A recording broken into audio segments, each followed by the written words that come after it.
രാജ്യത്ത് ആദ്യമായി ഏകീകൃത സിവിൽ കോഡ് നടപ്പിലാക്കിയ സംസ്ഥാനം എന്ന് പറയുന്നത് ഉത്തരാഖണ്ഡാണ്. ഏകീകൃത സിവിൽ കോഡ് ഉത്തരാഖണ്ഡ് നടപ്പിലാക്കിയപ്പോൾ തന്നെ ഇവിടെയുള്ള പല അടുപ്പുകൂട്ട് ചർച്ചകാരും അല്ലെങ്കിൽ മറ്റ് മതമൗലികവാദികളും പറഞ്ഞുകൊണ്ടിരുന്നത് ഇത് മുസ്ലിം ജനവിഭാഗത്തിന് നേരെയുള്ള ഒരു ചൂണ്ടുപലകയാണ്, അവരെയാണ് ഇത് എയിം ചെയ്യുന്നത് അല്ലെങ്കിൽ ലക്ഷ്യം വെക്കുന്നത് എന്നുള്ളതാണ്.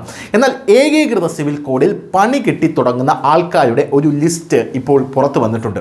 അതിൽ പ്രധാനമായിട്ടും ഏകീകൃത സിവിൽ കോഡിൽ ഉത്തരാഖണ്ഡിൽ വമ്പൻ പണിയും ഭീമൻ പിഴയും കിട്ടാൻ പോകുന്നവർ പെടുന്ന ഒരു വിഭാഗം എന്ന് പറയുന്നത് ലിവിങ് ടുഗദർ കപ്പിൾസ് ആണ്. ലിവിങ് ടുഗദർ കപ്പിൾസ് എന്ന് പറഞ്ഞാൽ എപ്പോഴും ഇവർ എതിർക്കുന്ന ഒരു വിഭാഗമാണ്. അങ്ങനെയുള്ള വിഭാഗത്തിലാണ് ഇതിൽ ആദ്യത്തെ പണി കിട്ടി തുടങ്ങുക. ലാൻഡ് ലോഡ്സ് അഥവാ വീട്ടുടമസ്ഥർ വീട്ടുവാടകയ്ക്കായി ലിവിങ് ടുഗദർ കപ്പിൾസ് അവരുടെ വീട്ടിലേക്ക് എത്തുകയാണെങ്കിൽ എടുപിടി എന്ന് വാടക ചീട്ട് എഴുതുന്നതിന് പകരം ആദ്യം ലിവിങ് ടുഗദർ കപ്പിൾസ് അവരുടെ ലിവിങ് ടുഗദർ ബന്ധം രജിസ്റ്റർ ചെയ്തിട്ടുണ്ടോ എന്ന് പരിശോധിച്ച് ആ സർട്ടിഫിക്കറ്റ് ഹാജരാക്കണം. ആ സർട്ടിഫിക്കറ്റ് ലാൻഡ് ലോഡ് UCC പ്രകാരം ഹാജരാക്കിയില്ലെങ്കിൽ 20,000 രൂപയാണ് വീട്ടിൻ്റെ ഉടമസ്ഥനുള്ള പിഴ എന്നുള്ളതാണ് വരുന്ന സുപ്രധാനമായിട്ടുള്ള റിപ്പോർട്ട്. സ്റ്റേറ്റ് ഗവൺമെൻറ് UCC വഴി ഇത് നിർബന്ധമാക്കിയിട്ടുണ്ട്.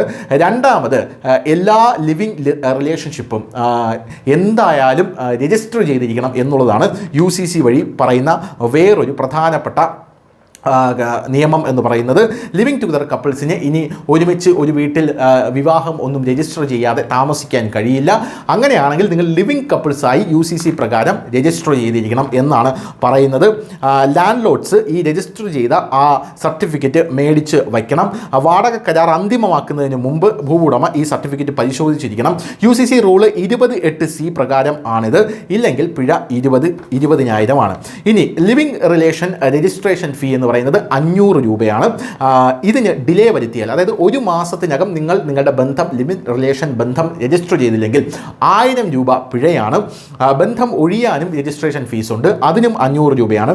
പുതിയ നോട്ടിഫിക്കേഷൻ പ്രകാരം വിവാഹം, ഡൈവോഴ്സ് എന്നിവയ്ക്കും രജിസ്ട്രേഷൻ ഫീ ഉണ്ട്. വിവാഹത്തിന് 250 രൂപ രജിസ്ട്രേഷൻ ഫീ ആണ്.